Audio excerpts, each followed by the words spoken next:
Tim Tszyu versus Errol Spence Jr. July 26th, right here on Main Event exclusively.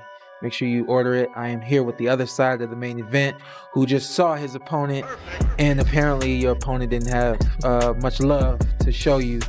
Are you just used to expect respect, like kind of that moment, you know? Yeah, I think, I don't know, I was always brought up to show some sort of respect to your opponent. Yeah. That's all right. It is how it is. Yeah.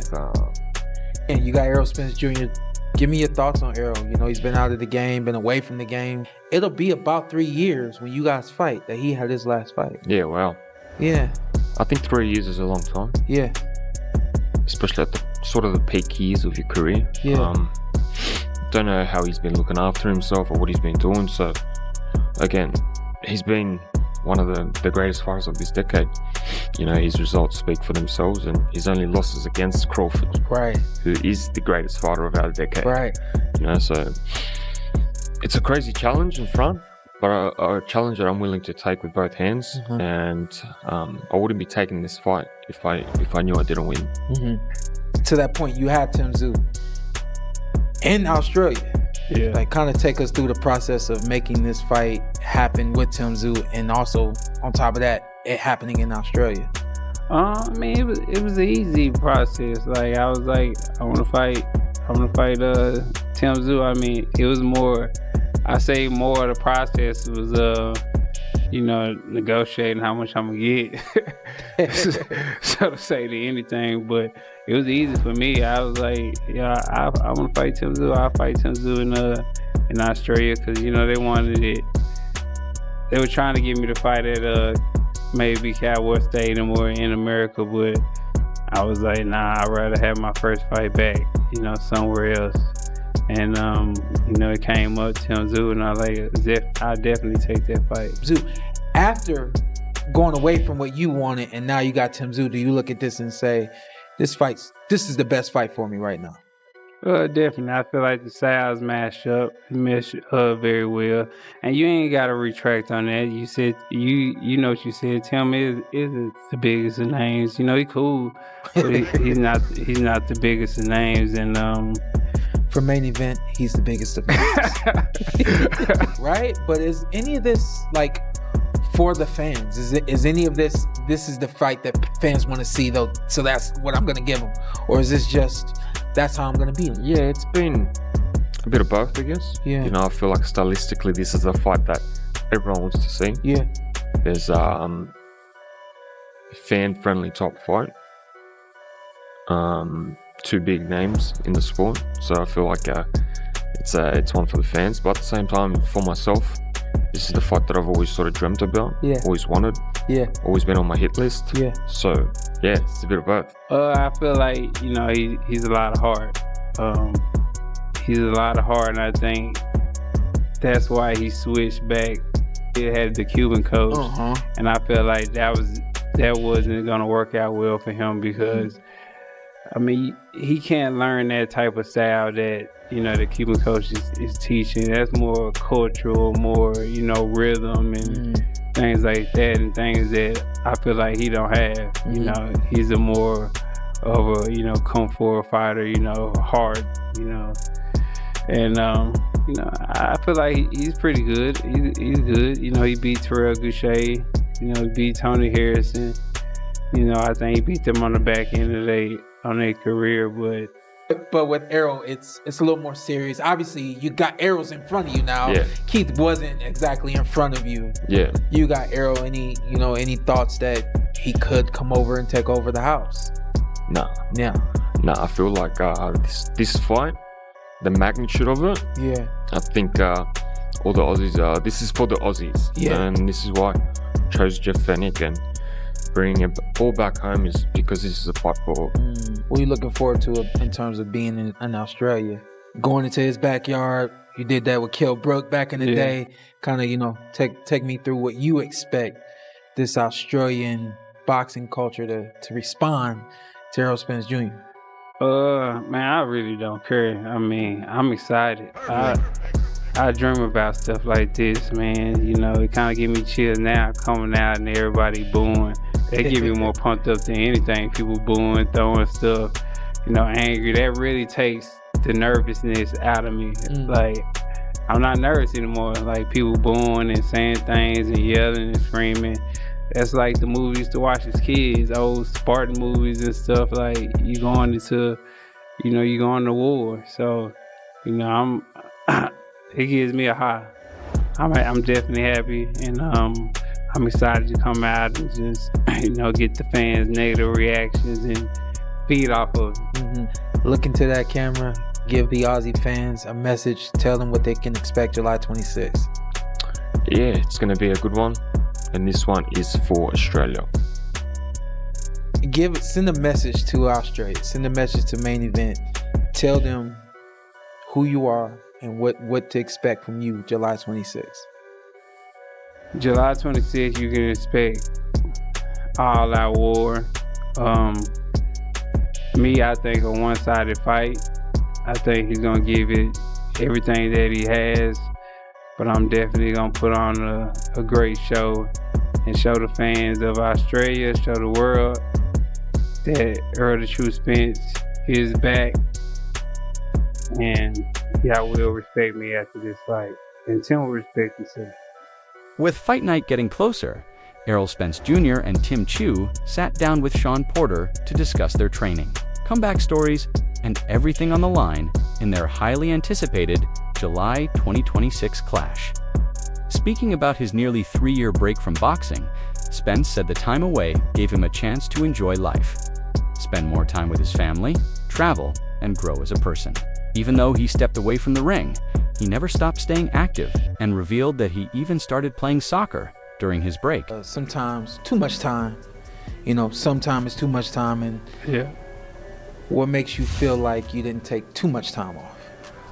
Because I was also active, and I was also active as far as, playing soccer, training, playing soccer, and learning soccer. Going to the gym, running around, just doing stuff, just being active, and a lot of the vices that I had in the past. I don't drink anymore, so just a lot of stuff that was slowing me down. It's not anymore. It's not being a vice. I'm more with my family. If I'm not with my family, I'm probably training somewhere, or I'm probably traveling and seeing the world. One major turning point in Spence's career came when he decided to separate from longtime trainer Derek James and team up with Ronnie Shields. Spence said he felt his progress had slowed and believed a new voice in his corner could bring fresh ideas and help him improve. He made it clear that the change was not about disrespecting or being unhappy with his past team, but simply about growing as a fighter and adding something new to his game as he begins the next stage of his career. Derek James is out, Ronnie Shields is in. What prompted you to go to Ronnie Shields? I definitely liked his past work, especially with Jamal. He had like Savannah Holyfield and guys like that, but he incorporates the jab. He incorporate more head movement, and no knock to Derek, but I feel like he took me as far as he could take me. Because if you study fights, if you look at myself in the amateurs and you look at me when I first started professional, what can you truly say that changed about me when I got older, when I'm 35, 34, and nothing changed? Like, I'm still doing the same thing, 1, 2, 1, 2, 3, same rhythm, still throwing my punches the same and everything. So I just feel like he got me to a certain level, and he had maxed out. He couldn't take me any further, and I feel like when I'm in the gym running, it feel like it's just brand new. Like, I'm brand new at the gym. Like, I'm just learning different things, working on different things, and I felt like I needed it. I felt like a lot of fighters, they try to be too loyal, and then you try to stick it out with a person, and you should leave that person, but I'm gonna stay with them, be loyal to them, this and that. But things happen for a reason. Now we're running. I feel like he's gonna show that I got way better and I definitely improved. Spence's former longtime trainer Derek James refused to make any predictions about Errol Spence Jr.'s upcoming fight, explaining that he is no longer part of the former champions team and has no direct knowledge of his current training or preparation. James said that without seeing what Spence has been doing in camp, it would not be right for him to guess how he might perform when he returns to the ring. There's also going to be a big fight coming down in Australia. Errol Spence Jr., your former fighter, is returning after 3 years. What do you think is going to happen in that fight? Well, you know, I always like to stay out of that if it's not my fight or whatever. So I won't ever give a prediction because it's not. I mean, I don't know how he trained. I don't know what he's doing. I don't know what what preparation was like. So I never really get into that. So I'll just say that I wish him the best, and I hope it's really more than that. I hope it's a really good fight. Asked if Spence's long break from boxing surprised him, Derek James said he understood why the former champion stayed away for so long. He believes family duties and personal priorities may have played a major role in Spence's decision, especially with young children at home. James explained that wanting to spend more time with family and be there for important moments makes complete sense after competing at boxing's highest level for many years. Are you surprised that he came back? It's going to be almost 3 years. No, I think that, sometimes it's always about the right time. Maybe he had some things going on that kept him out of it. He's doing some family stuff or something. I heard somebody said he said. So I think he's dealing with that. That's a big deal. You want to be there for your kids. Former world champion Chris Algieri raised major concerns about Errol Spence Jr. choosing to return against Tim Tszyu without taking an easier comeback fight first. Algieri believes stepping straight into a dangerous high-level matchup after such a long break creates serious questions about Spence's current form. The big question is whether he can still compete at the championship level that made him a star, or if facing Tszyu this soon is simply too much, too early. The fact that, I know he's Mr. I don't take tune-ups, but it's really concerning the fact that they're not willing to bring him back prior to getting into this fight, or any big fight for that matter. He was in the ring with Fundora, after he fought Tim and hadn't fought in a long time. That was a couple years ago now, and he still hasn't been active, still hasn't been in the ring. Algieri stressed that nobody really knows which version of Errol Spence Jr. will show up until the fight officially begins. He sees this matchup as a huge risk, because Spence has no chance to slowly remove the ring rust, regain his rhythm, or sharpen his timing in a tune-up fight. Instead, he is jumping straight into a dangerous battle against an active and proven opponent, without any recent rounds in the ring to prepare him for the speed and pressure of top-level competition. Much left of Errol, but really we're not going to know until these guys get in the ring, because Errol does not take tune-ups, so we're not going to see him prior to the chance he is in the ring with Tim. Trainer Robert Garcia gave an even more doubtful view of Spence's comeback, suggesting that skipping a tune-up fight could signal bigger concerns behind the scenes. Garcia believes the decision may be less about slowly rebuilding toward another championship run and more about taking advantage of one last major opportunity while it is available. That leaves a serious question hanging over Spence's return. How much does he truly have left? And what level can he realistically reach at this point in his career? He knows he's got nothing left. That's exactly my point. He would take a tune-up just to stay busy, a couple $100,000 he makes, but he doesn't want it because that tune-up might ruin him, his or expose that he is ruined. He might get beat and exactly expose that he's done, and nobody's gonna want to see him anymore. So that's why he's not taking the tune, because he wants to wait for the big one, the huge fight, the huge payday, and that's it. Taken together, Algieri and Garcia's comments create a very cautious outlook for Spence heading into this fight. Both believe the matchup comes with huge risks and could become an all-or-nothing moment in his career. In their eyes, Spence will either prove the doubters wrong with an incredible comeback victory or find himself in one of the toughest and most dangerous fights of his career, without the benefit of slowly working his way back into top-level competition. Because I want to see an exciting fight. I want to see a good fight, but that's that's the way I think it's going on. I think that's the only decision they're doing. Go straight into a big fight, because more likely it's going to be your last one. Former world champion and boxing analyst Paulie Malignaggi gave a straightforward breakdown of the major difference between the two fighters at this point in their careers. He highlighted Tim Tszyu's steady activity, non-stop work ethic, and regular time in the ring. While contrasting that with Errol Spence Jr.'s long absence from competitive boxing. Obviously, it's an interesting matchup, because both guys have been high-level fighters, but also both guys are looked at as guys who probably have to clean themselves up a little bit and maybe rebuild just a little bit, And I think Tim is doing that. I think Errol not doing that. He's never really been a guy who I think kept a good schedule, and I think that hurt him in the end. So, from Malagaji, this fight is about much more than simply winning or losing. He sees it as a career-defining moment for both fighters, giving Spence the chance to prove he still belongs among boxing's elite. While Tszyu has the opportunity to make a huge statement for the new generation by defeating one of the sport's most successful former champions. It has importance on different continents. Spence was a very big product in the United States, and obviously Tim is a big product in Australia. Tim beating an Errol Spence maybe creates his own lane permanently, you know what I mean? Otherwise, in the United States, he's always Koshka's kid. Trainer Brian McIntyre, widely known as Biomac, expects a thrilling and closely contested fight between the two men. He believes Tim Tszyu's constant pressure, toughness, and aggressive approach could make Errol Spence Jr. work hard from start to finish if the Australian brings his best form.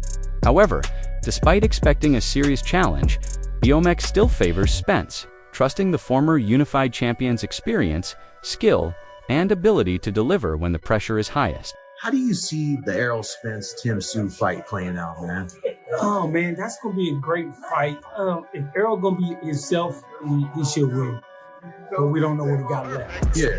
If Tim come in and be himself, he'll push Errol to the edge. Do you think that's like a true 50-50 fight, like a crossroad fight for both those guys? No, I don't think so. I think Errol probably will. Think Errol? Meanwhile, respected trainer Derek Bozy Ennis highlighted Spence's high-volume punching as one of the most dangerous offensive tools in boxing. He believes the long layoff should not be a major problem if Spence makes the right adjustments, especially by adding more head movement and improving his defense. According to Bozy, if Spence combines his non-stop punch output with better defensive awareness, he could become extremely difficult for Tim Tszyu to deal with. What are your thoughts? What's your thoughts? I think that's going to be a good fight, man. Everybody just sleeping on my man Spence, man. I think Spence going to do what he's supposed to do, man. And then he fighting a guy that can really fight.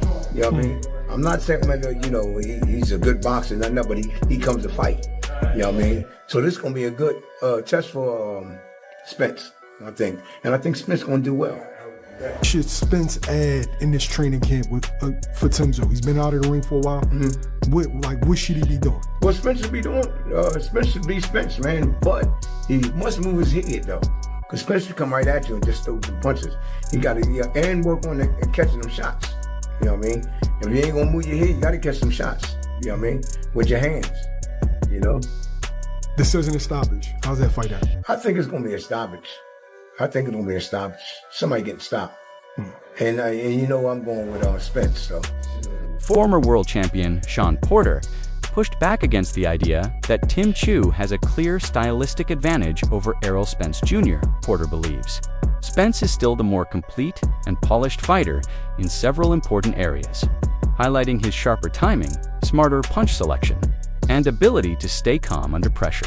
In his view, those strengths will make the difference in the biggest moments of the fight and ultimately give Spence the advantage. Styles make fights, and I think that both guys got perfect styles to beat one another. I disagree. I think Errol Spence is the sharper fighter. I do. I think he's the sharper fighter. I think he's crispier. And I think his shot, his punch selection is better. And I think that he has the better shot of landing that right punch at that right time. And for the sake of possibly losing my job in Australia, we might need to edit this. No. They want to. They're gonna want that, man. They want. See what shots? No, it's go. Porter also believes the style of this fight naturally works in Spence's favor. Instead of viewing Tim Tszyu's non-stop aggression as a major threat, he feels it could actually bring out the best in the former unified champion. According to Porter, Spence is at his strongest in intense high-pressure exchanges, where he can use his sharp jab, steady forward movement, and non-stop punch output to break opponents down as the fight goes on. Semicolon. That was, yeah. Because, like Sean said, the important style. Yes, yeah. the style, I feel like it's tailor made for Earl, and he isn't gonna be in there with somebody who's gonna be running around. He's gonna have to chase him, and his jab. I think his jab is gonna get him there. And he has a bulldoze mentality where he's a bulldozer and he's just coming to run you over. And I think that if he can get aside of if he can figure out the height and the reach, which I believe he will, he has the skills to do. Addressing the criticism surrounding Spence's loss to Terrence Crawford, Porter said fans should not judge the former champion based on that one performance alone. He described Crawford as a rare, once-in-a-generation fighter with elite ring intelligence, excellent movement, and the ability to slowly break opponents down, both physically and mentally. Porter believes Tim Tszyu is dangerous and highly skilled, but he does not have the same tactical level or ability to completely take fighters apart the way Crawford can. Semicolon. Right. I think you're looking at him being off balance against a fighter that with Terrence, anybody off the kid really is special. Like the dude really is special, and I know he's not Dennis Nurkic. I know these things about him. Like he has the ability to see your balance and make you move. You know what I mean? Like he's really like one of those master kung fu artists, but in boxing. You know what I mean? So he's a masterful boxer. You know? Yeah. And so those are the kind of things that we're looking at Tim Tszyu that doesn't have that kind of style. At fight night getting closer, the talking and predictions are almost finished. Now, Errol Spence Jr. and Tim Tszyu must settle everything inside the ring and show who truly belongs among boxing's best. If you enjoyed this video, make sure to like, subscribe, and share your prediction in the comments below. Who do you think wins this huge showdown? Errol Spence Jr. or Tim Tszyu?